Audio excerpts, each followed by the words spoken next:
సాయి భక్తులందరూ తప్పకుండా సబ్స్క్రైబ్ చేసుకోండి. సాయి సర్వస్వంలో టెలికాస్ట్ అవుతున్న వీడియోస్ అన్నిటిని వీక్షించే ప్రయత్నం చేయండి. ఈ కార్యక్రమాన్ని మీకు భక్తితో సమర్పిస్తున్న వారు కాంచీపురం వరమహాలక్ష్మి సేల్స్. తమ్నెయిల్ మీరు చూశారు.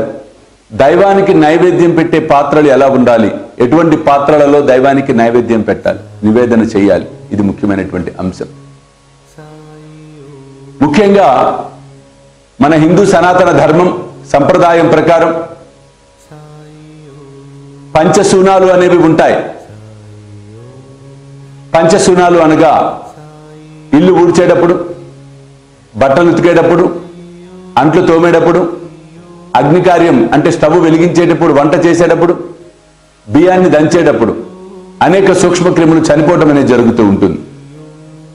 కాబట్టి ఇది ఒక మహాపాతకం అని చెప్పబడుతూ ఉంటుంది.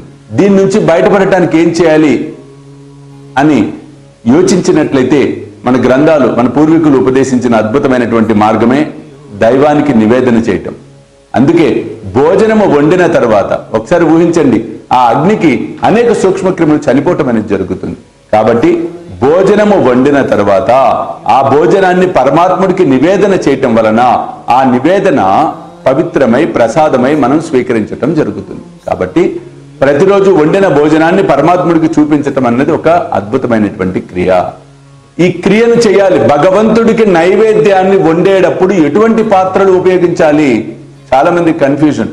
మనం ఇంట్లో వండుకునే పాత్రలను ఉపయోగించకూడదు. మనం రోజు తినే కంచంలో పెట్టి ప్రసాదం పెట్టకూడదు, నివేదన అలా చేయకూడదు.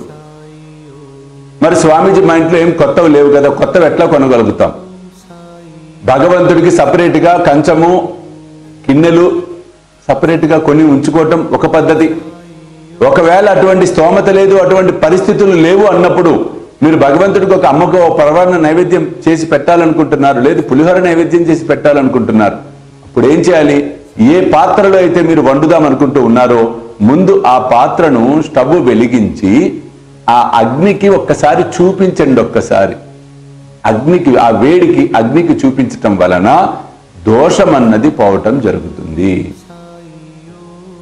అలాగే గరిట, అలాగే తట్ట లేదా ప్లేటు లేదా కంచం ఏదైనా సరే భగవంతుడికి నివేదన చేసే పాత్రలను అగ్నికి మీరు చూపించి ఆ తర్వాత అవి ఉపయోగించి వండి నివేదన చేసి ఆ తర్వాత ప్రసాదంగా దానిని స్వీకరించవచ్చు. అప్పుడు ఎటువంటి దోషం అనేది ఉండదు.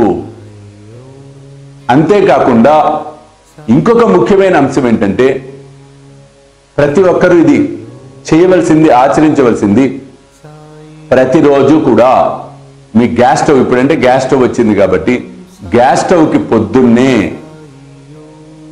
ఖచ్చితంగా పసుపు కుంకుమ రాసి నమస్కారం చేసుకొని వెలిగించండి పొయ్యిని. అంటే స్వామి మేము పిల్లవాడు స్కూల్ టైం అయిపోతుందని స్నానం చేయకుండానే మేము వంట చేస్తాం, మరి మా పరిస్థితి ఏంటి అంటారు కొంతమంది. వాళ్ళు అటువంటి పరిస్థితులు ఉన్నప్పుడు అట్లీస్ట్ ప్రదోష కాలంలో సాయంత్రం పూట అయినా సరే గ్యాస్ స్టవ్కి ఖచ్చితంగా రోజు పసుపు కుంకుమ రాయటం వలన నెగటివిటీ అనేది ఉండదు. అలాగే ఆ అగ్ని కూడా పవిత్రంగా ఉంటుంది. ఎందుకు అగ్నిలో రకరకాలుగా ఉన్నాయి, అవన్నీ తర్వాత వీడియోలో చెప్పుకుందాం. ఈ విధంగా చేయటం వల్ల మీకు ఎటువంటి ఇబ్బంది ఉండదు.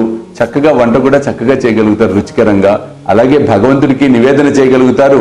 సుఖశాంతులతో జీవించటం అనేది జరుగుతుంది. కాబట్టి ఈ విధంగా భగవంతుడికి ఉపయోగించే పాత్రలను మీరు చేసినట్లయితే తప్పక సత్ఫలితాలు పొందటం ముమ్మాటికి సత్యం. చూస్తూనే ఉండండి శ్రీ సాయి సర్వస్వం యూట్యూబ్ ఛానల్, అలాగే సాయి విశ్వ చైతన్య స్వామీజీ ఫేస్బుక్ ప్రొఫైల్.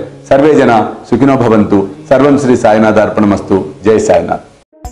ఈ కార్యక్రమాన్ని మీకు భక్తితో సమర్పిస్తున్న వారు కాంచీపురం వరమహాలక్ష్మి సేల్స్.